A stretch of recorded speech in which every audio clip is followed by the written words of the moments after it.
శివమూర్తివి గణనాదా నువ్వు శివుని కుమారుడవు గణనాదా శివమూర్తివి గణనాదా నువ్వు శివుని కుమారుడవు గణనాదా గణ గణ గంటల్ల గణనాదా నువ్వు గుణ గుణ రావయ్య గణనాదా శివమూర్తివి గణనాదా నువ్వు శివుని కుమారుడవు గణనాదా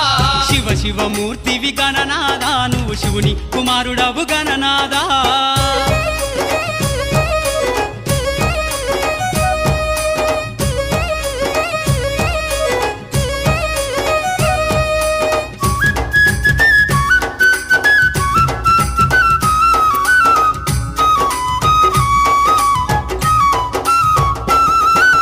పాలు పండ్లు తెచ్చినాము గణనాదా నీకు పాశం